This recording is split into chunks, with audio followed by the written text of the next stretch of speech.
தனியாக இருந்தால் பலம் இல்லை என்பதை சீமான் உணர்ந்து கொண்ட காலத்தால் இப்போது பல கட்சிகளுக்கு வலை விரிக்கின்றார். இப்போது இன்னும் தொடங்கப்படாமல் கொடியை மாத்திரம் அறிவித்து விட்டு கொடிக்கு விளக்கமும் சொல்லாமல் என்ன கொள்கை என்று சொல்லாமல் இருக்கக்கூடியவருக்கு கூட இப்போ ஆதரவு கொடுத்து கொண்டு அவர் தமிழ்நாட்டுக்கே பொதுவாளர், எல்லாருடைய வீட்டுக்கும் எங்கள் வீட்டு பிள்ளை என்று விஜய் விஜய் என்று சொல்லக்கூடிய அந்த நிலைமையை தவற விட்டு இப்போது சென்னை சுற்றி ஒரு சிறு வட்டத்தை போட்டுக்கொண்டு அதில் இருக்கின்றார்.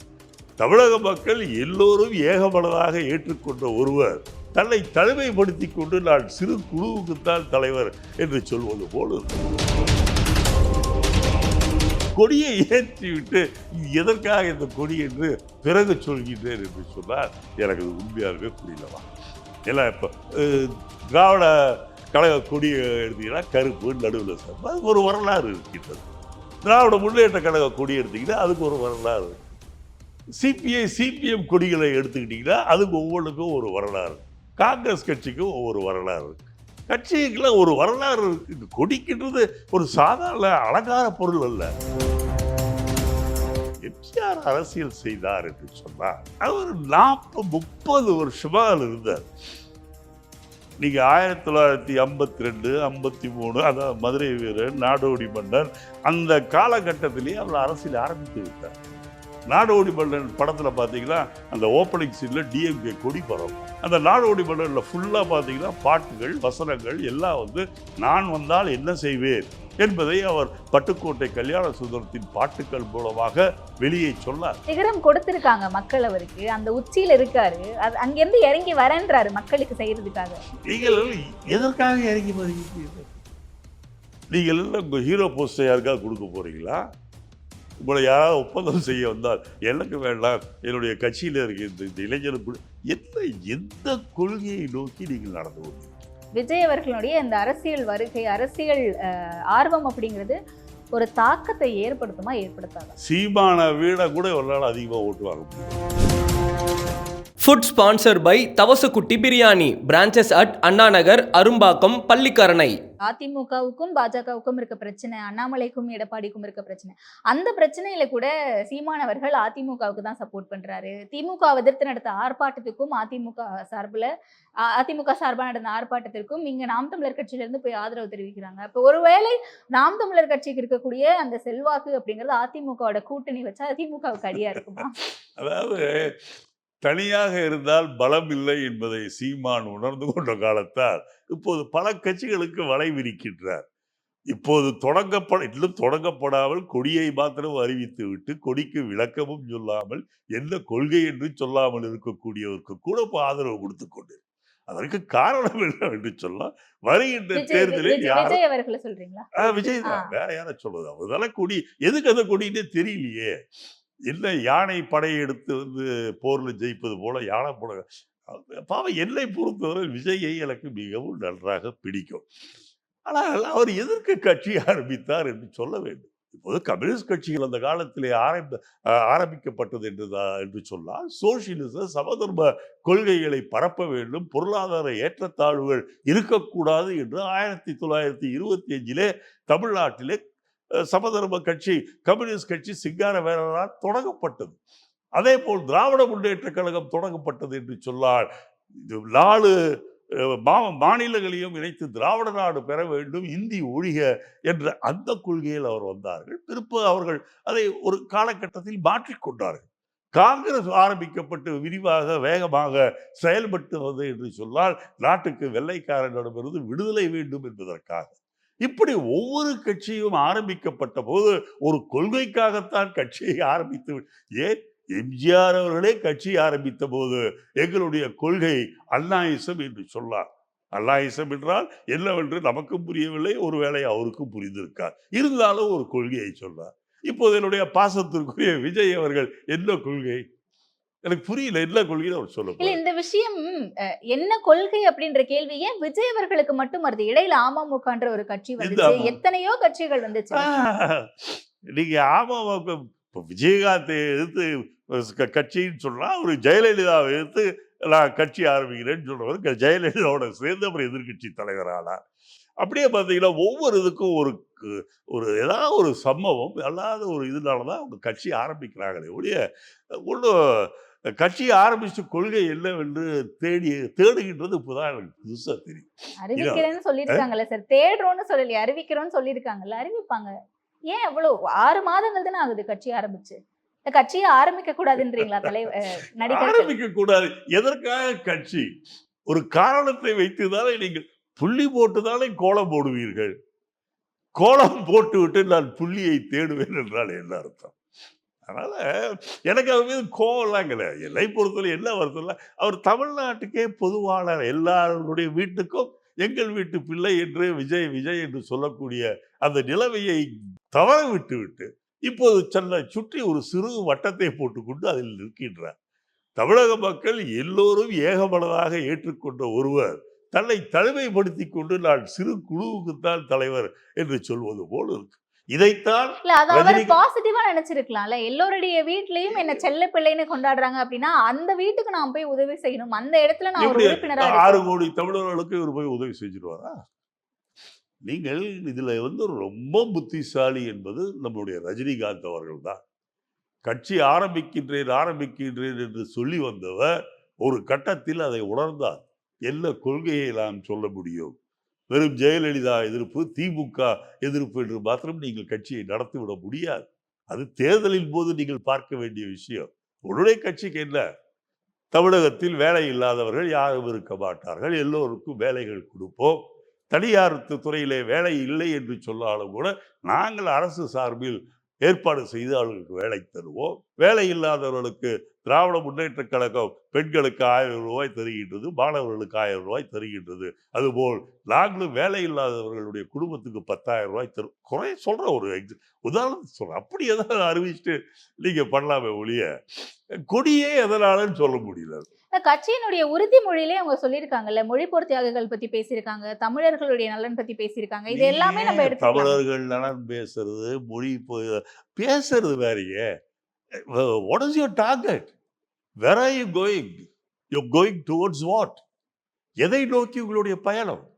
2026 இல்லைன்னு சொல்லுங்க. நாங்க எலெக்ஷன்ல மாத்திரம் தான் நிற்போம், வேற எல்லாம் ஒண்ணும் கிடையாது.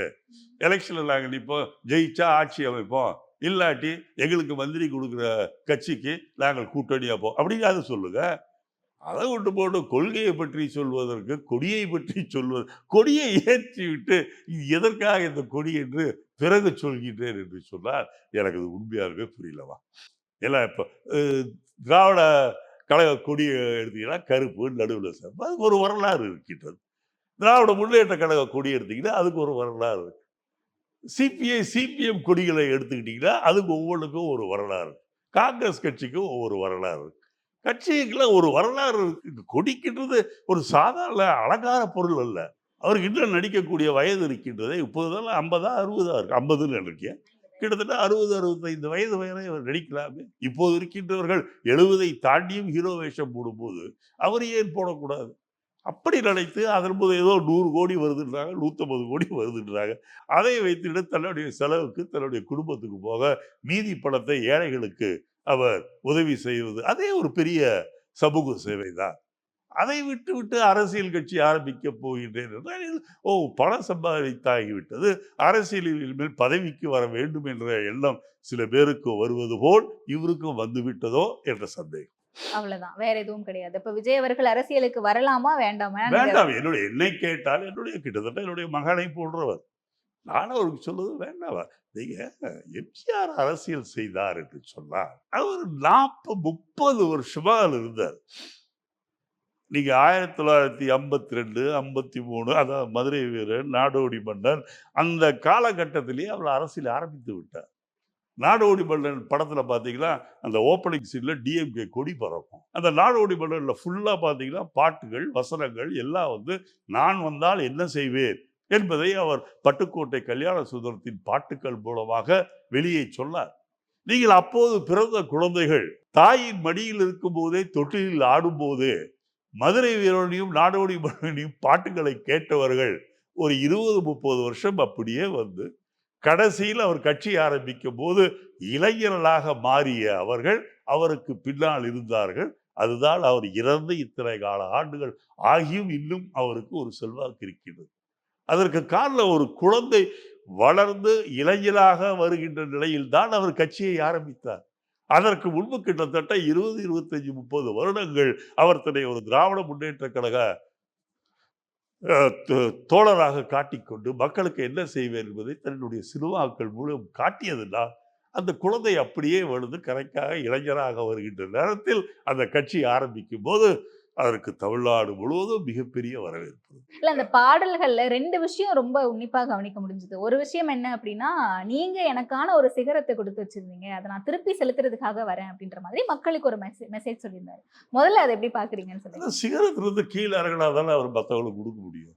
கீழ இறங்காமயே சிகரத்த எப்படி குடுக்க முடியும்? நீங்க என்னை இல்ல ஒரு பொறுத்த ஒரு சிகரம் கொடுத்திருக்காங்க மக்கள் அவருக்கு. அந்த உச்சியில இருக்காரு. அங்கிருந்து இறங்கி வரேன்றாரு மக்களுக்கு செய்யறதுக்காக. நீங்கள் எதற்காக இறங்கி வருகின்றீர்கள்? நீங்கள் எல்லாம் உங்க ஹீரோ போஸ்டர் யாருக்காவது குடுக்க போறீங்களா?